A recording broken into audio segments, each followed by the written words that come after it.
Well, hello everyone, and welcome back to It's Dangerous to Go Alone Season 38. It's time for round 3 of the tournament today.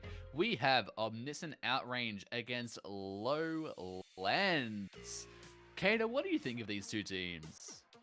I like the picks that I'm seeing in weapons. We have a T-Tech 1 trick, somebody that plays Splash and Tent, which that is a great two weapons to have. We got an X-Flow in the mix. That's fun.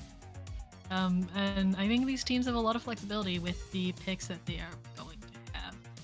You can take a look at the maps that we've got here. Wow, look at that, a map screen. I'm so cool. Not like our streamer did that for me or anything. Nah, But you just have your mind powers over the entire stream. What are you talking about? No, cheers to our streamer though, for real. We're gonna be starting off on. From me. We're gonna be starting off on Manta Tower, or Manta Tower. We know this one from 2, but they've made some small quality of life changes to the map, which are quite nice. Yeah, it's definitely nice to have the wider alleys, particularly closer to your spawn. Gives you a bit more opportunities to have a few more skirmishes instead of just getting chugged out by a hammer. Especially on something like tower control. Allows for a bit more counterplay during that options. And I'm kind of curious because we saw from the weapons before if that'll come back up. I'll control it now. But okay, it doesn't work for me. Come on. Come on. There we go. Definitely Shigu with that tent there and Crab on the splash. Definitely some good picks there, but I'm definitely curious to see on the side of Omniscient Outrage. Obviously, they do have weapons like the Blaster, like the Jet Squelcher, like the Nautilus as well. Definitely some good options for some counterplay between those two teams. And I'm curious to see, obviously Omniscient Outrage have a lot more backline weapons at their disposal. I'm curious to see if they're going to lean into that or they're going to go frontline against frontline. And we'll see that very soon as we dive into the first game of the set today. We're bringing the Blaster onto tower control, of course. That makes perfect sense. And then on the side of Lowlands, we've got, our classic weapons, the Wiper Deco, which we love to see, the Splash, the Try, the Zap. So both of these teams have very fair comps. I'd also like to point out that Risu here is bringing out that 52 with the Splash Wall, so we might see some nice maneuvers there, just like K52 in Splatoon 2 was. I really liked that wall. I do believe 52 still likes that. And we've got trades to begin with. That tactical are coming out as well. Omniscient Outrage going to be the first to take that tower here, and you can see they're trying to get control over the top bunker here, as well as using cut to their advantage. Checkpoint 1 goes down without too much fuss, but of course that's how these things usually go. And we've got the Rain coming out here, getting some, trying to get some area opened up, as well as a Crab, and we've got an Inkjet popped from Lowlands as well. So, nothing crazy happening yet. We have some of the specials, but these teams are just warming up indeed. Shiga here just going around using that flank to their advantage, trying to find any picks, trying to find any players that they can. They're just dancing around, just trying to find any ways to come in, and this Outrage does block now that flank as Lowlands start to get a push going of their own. Bit of a skirmish there between the Blaster, but they do get that pick there, and that's going to allow Lowlands to get that initial advantage over mid with a player down on Lowlands. Yes, indeed. We've got the Killer Well coming out as well. The pick on bunker there, and we have the Tactical as well. So both of these teams are scrambling for it. The lead is going to flip to Lowlands here as they are able to push the tower and get it all the way to checkpoint 2. This mist is coming rather in handy for this try. I think that second checkpoint is going to fall here, and now here is where it gets difficult and just a little bit snowbally if you don't stop it, and the tower gets into this lower portion of the map here and get really, really difficult to stop it. The Blaster here in a really nice position, but unfortunately does get taken out. We've got 3 members now on the tower. That Tactical is on the tower, and everybody's got the effects of it. We are in the single digits, and that is the KO for Lowlands. That one push starting to turn into a snowball and powering through. Definitely a great counterplay there from Lowlands, just getting those picks, just understand Outrage, they did have that initial control of the map, but Lowlands just being able to get those picks and get that control over mid and push that even further and just allow them to take control, like a dominant control of that game. Yes, very nicely done. We're going to be moving on to Eeltail Alley Rainmaker, which is a map and mode combination that you can play in this game, and I don't know if I should say anything else about it. What? Not a fan? Not a fan of the longness of this map? It's long. I mean, you could It's the length long, of this yeah. map. Yeah, I mean, it's fine, I guess. I personally don't really like it that much. It's just like there are better places to play Rainmaker. I don't know. I think it really works well for some weapons. I'm really Yeah. obviously Crab, due to the fact that it's so narrow, Crab works really well on this map. But yeah, once you get past that second checkpoint, particularly if you're walking across the uninkable on the top route, like most people seem to do, if you can really control that, it's a real snowball position. And judging from how well Lowlands was being able to control that counter push, we'll probably see a similar play come out for them. But that's not to say Omniscient and Outrage is going to pull out something of their own. Obviously, they have that Nautilus, they have those Gals, two very powerful weapons that can really be the cataclysm for a push. Yeah, totally. I think if they continue to have the comp that they did, and you know, I think it would be a fair comp to keep, especially the power from the 52. Be really nice for those fast kills, and of course, in Rainmaker, you want to be able to pick that off as soon as possible. I don't know if I would really expect any comp changes. I think that what both of these teams had was working out pretty well for them. Lowlands just had a really nice snowball and a really nice change of momentum. Indeed, like, because of how quick that match went, I'm not too sure what we're going to see out of this. Because obviously, as you said, it's a bit of a snowball. So, Omniscient and Outrage just got quite a bit on the back foot there. Like, there wasn't really any dominating positions where they controlled it. Like, it was just constant picks, which really allowed Lowlands to take control of that first game. There was no real wipeouts. There was no triples or anything like that. It was just constant pressure, which allowed Lowlands to take that first game. And it's like, you can't, like, you can kind of replicate that here on Eeltail Alley, but with the checkpoint sometimes really providing a bit of a choking point, you can't really do that as hard. Yeah, it's like you can't get a huge amount of information from the way the team plays by a match that goes by that quickly. So I do hope that we'll get to see, you know, a longer show from these teams in the next match we got here. Only time will tell. Do you know what also time will only tell?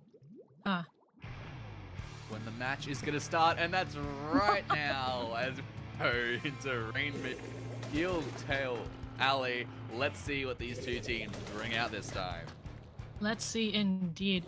So I think Lowlands, they're gonna stick with their comp. I think both of these teams, yeah, we've got the Blaster coming back as well, Ninja Squid Blaster. So you can have, I guess, watch out for some funny little surprises from Brand here on that Blaster.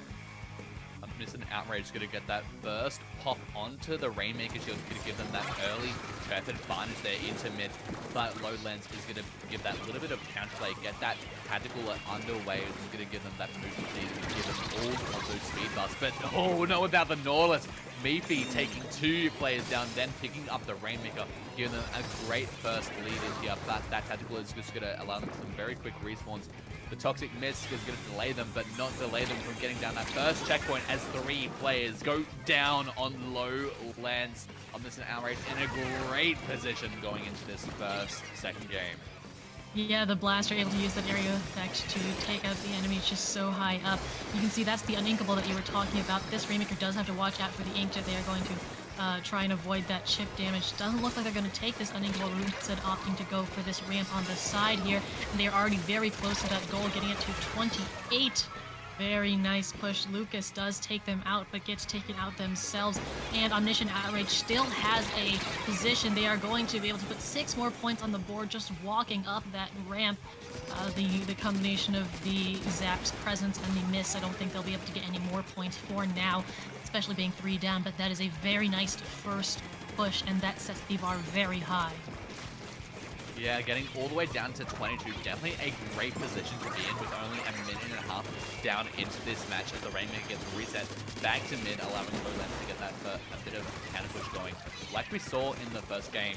But now, obviously, Omniscient Outrage got a lot bigger of a lead to start off this game, so it's going to be a lot harder for Lowlands to get that counter push going. But now the Blaster taking care of one, but the Blaster goes down themselves, player down a piece. And now these players are just trying to find any opportunities, trying to find the pick, trying to find the chirp, and trying to find the specials to get this going. Yeah, that 52 is hiding inside of their wall, does go down, but takes the splash with them. The rain is out as well, creating a little bit more room for Omniscient Outrage. And we have a jump coming in. Both of these teams are kind of just looking at that Rainmaker, trying to get an upper hand before they try and start another push. This Inkjet is aiming to create space and hopefully get some picks. They're getting dangerously close to taking out themselves. Doesn't get the picks either, but does move the members of Omniscient Outrage back just a little bit. And so Lowlands is going to pick up that Rainmaker and start making their way. They look like they're going to take this upper route here and try and take that to the checkpoint that way. Very nice try pick off of the side there. Indeed, and now with players going down, getting caught out, and the Rainmaker going to break through the first checkpoint. Lowlands are definitely sitting in a good position, but 2 players down on either side. This really could go either directions, trying to find some jumps there, but now with their Rainmaker getting burst, their Crab coming out on either side now, they're just trying to find any ways to break through. But Omniscient Outrage, they're just holding control and being able to push back. Lowlands getting that Rainmaker reset back to mid was a great defense from them. Yeah, now they don't have to worry about that position. The firepower from the Nautilus, you can see the Splash is trying to approach that. We have the Inkjet coming out as well. That's 2 down on the side of Omniscient Outrage, meaning Lowlands is going to use this as a push opportunity. They're going to have to watch out for this member on the side, though. And, that is very nice. I think that was a double from the NZAP. Really nice job from them. Great, yes, double from Tozy there. Also being able to pop out that tactical and now giving the buffs to the entire team. Really going to allow them now to get that advantage and reset that tower back to the center. Splat a bomb kill onto Crazy Toad there is also going to give them that extra control. 2 specials up on the side of Lowlands, which is going to give them a bit of advantage when heading into that defense now. But they're just needing to find that opportunity. The Inkjet is out, but they're going to be able to spot them, but they're going to be able to get out just in time as they're getting to stay alive, but isn't able to stay alive there as they get taken out and the Rainmaker heads back into the control of Lowlands. Yes, Lowlands still has a good hold on this Rainmaker, and they need to get it past that checkpoint. They've broken through, but they need to get it past that location. They've got 18 seconds left to do this. The Gal is down. They don't have to worry about that. And Lowlands is doing everything they can. This one auto bomb forcing them all the way back to mid. But that is 3 down. There's the Crab. There's the Tactical. She is making a run for it. That is the lead. 3 seconds left to go. That is the knockout. 1 auto bomb almost stopped them, but not quite. And there we are. Lowlands getting a second knockout. I think I can really call them being a chicken there, being afraid of that. I think I can safely call that. Oh my goodness. Yeah, I was gonna say, if the auto bomb gets that pick, I don't know if they'll ever live that down. No. But they managed to just the 3 down. The Crab and the Tactical are backing them up. Yeah, here it is. These last few seconds of the match, you can see right there. There's the single auto bomb forcing them all the way back into mid. But then you can see there's 3 down, and the Crab tank really providing the cover and the paint necessary You can see Lucas there on the side actually sacrificing themselves for the Rainmaker, forcing the member of Omniscient Outrage that was jumping down to engage with Lucas and not the Rainmaker, and that is what let them get the KO. Definitely a great counterplay there, and you know, now that we've seen this story occur twice, I think Lowlands, they like to do this counterplay option. I think this is where they shine. Just But, you know, gathering their power and then charging up for one explosive push. yeah, you like, well, if they got all the way down to what? They got all the way down to 26 in that first push. That would have completely activated LDE there, which if That's they had, true. I assume they at least had some LDE, because it's a very, it's a staple to put that on your shoes these days, and always has been. It's always a great way to get your cannon pushes going, because then you have so many buffs applied to yourself just throughout the rest of the match, and just being able to have that for such a long duration of that entire match really would have put Lowlands in that advantage. Yeah, I think as soon as you start going below 50, right, those buffs start to scale up when you have LDE. Yes. So it's a really useful ability to have. Absolutely. Wow. But now heading back to the museum, this time on Clamblitz. You know, all of these matches are very much they're very counterplay heavy. They're all very much, you have to take your objective and then push it straight through. Obviously the main difference with Clamblitz, it's a lot more individually focused, so we'll probably still see this counterplay option coming out from Lowlands, but now that Omniscient Outrage, they've experienced this twice. Like, the first time was like, yeah, okay, this happened. It was very snowbally. Second time, same story. So Omniscient Outrage, they know kind of what to expect that Lowlands is going to pull, and we'll probably see them, maybe they could change their weapons to maybe provide a bit more of a defensive option against if they do get that counter push going.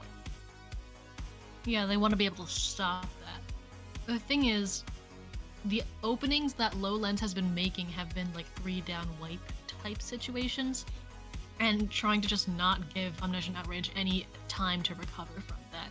So they kind of want to like prevent that from happening in the first place. Well, yeah, dying is kind of Yeah, not great. it's kind of unavoidable in this game.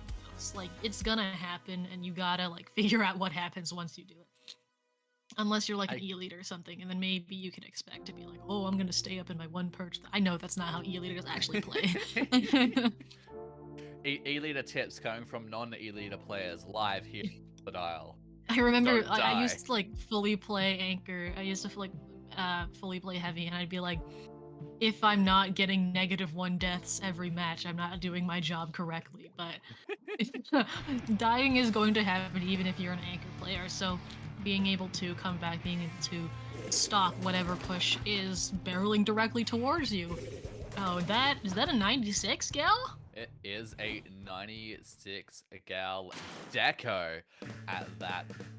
Definitely a vast change there coming up from this Outrage. Is going to provide them with that Kraken, which can be really well placed if you get that onto that bridge. Obviously, and also you're going to see quite an early push coming out from this Outrage.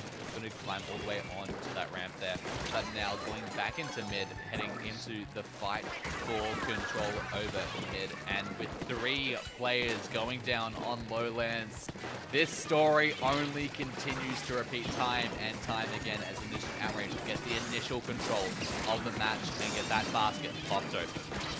Yeah, that basket is wide open. We got the big bubbler you saw there, as well as the Inkstorm is forcing the members of Lowlands back.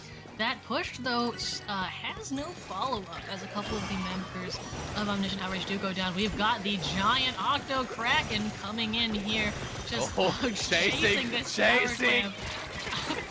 They tried to shield off their jump. with that wall does not quite work out for them. But like, I guess the fear that it must strike to have a giant octopus when you have a giant target on your back in the form of a large football is not something you experience every day. Now the Reef Slider coming in doesn't quite get the pick, and unfortunately gets picked off themselves. Omniscient Outrage also has another power clam as well as many additional clams, 16 in total. I think that was a missile pick though, right there. A double missile pick. Really? Wow. I mean, you know, missiles still in the game, still give you some nice opportunities, and the crab also getting a pick as well. This Shigu here with the power clam. One power clam goes in, some small clams, and it looks like that power is going to go in as well, bringing low lens all the way to 45. They do have two down. That Reef Slider not quite going through, though, and Crazy Toad jumping out. But oh my goodness, Lucas coming in with the sneaky extra 4 clams, and not quite escaping, but getting very close, taking them all the way down to 33. So, a little bit earlier in the match where Low Lens, you know, kind of charges up and goes for all of the points all at once, and now Omniscient Outrage has to recover from this, but they have time. They have more than half the match. They have the specials, so they're just going to have to watch out for all of these missiles coming out, and Crazy Toad actually going down as well. Yeah, it's really a bit of a different situation now. Oh, Risu getting a little bit caught there on the ledge there, as now in this Outrage, they're trying for another push. In goes the power clam, but this time they have a few more clams to pick it up, but they don't have enough to get the lead. They're going to have some players come back, but with 3 players going down on the side of Lowlands, this is a great now opportunity for Outrages to try and find some pick. The jump comes in. Are they close enough to get it? Oh, just... I couldn't tell if they were... Oh, that would have gone in. It would have gone in. They were just a little bit to the left. Yeah, Risu here does get a pick. Not quite able to get it. So we're all the way 49 to 33 right now. So I think, what is that? 3 more small clams and a big and a power. The power clam would take off the 20 penalty, and I think 3 more clams. No, not 3. Whatever. No, I'm not. I can't do math while watching Splatoon. But there is a 7. Thank you. I was so far off. Oh my god. Well, that 7, so the smaller clams would get them, or just another power clam. But of course, easier said than done. We've got a minute 30 left right now. And Low Lens is already charging up another push of their own. You can see they've got the power clam. They don't have the special, so they're going to have to go in and just brute force this with the weapons they have. And it seems to be working. 2 down right now on the side of Outrage. We're going to see that power clam come in from the top. They do get taken out, though, so the power clam's not going to go in. Omniscient Outrage knew what was coming and was able to prevent it from happening. We have a minute left for Omniscient Outrage to collect themselves, get that clams, and try and get the win. And we're definitely seeing this story unfold even further. It's just constant counterattack against constant counterattack. So now, based off this storyline, it seems like it's the Outrage's turn to get their push going. And with those picks coming, but Lowlands also, they have 2 specials at their ready, but one of those specials does go down before it even has a chance to get popped. 10 missiles ready from the side of this Wiper, and now they're trying to look for an opportunity for that to go down on Lowlands, and they have 10 clams at the ready. One of those are power clam, and now they're looking for an opportunity. The Kraken comes out. He's going to use that Sturgeon speed to try and find any players. Just going to try, but no, you can't climb up that sponge. But the Blaster says you can get 2 picks today.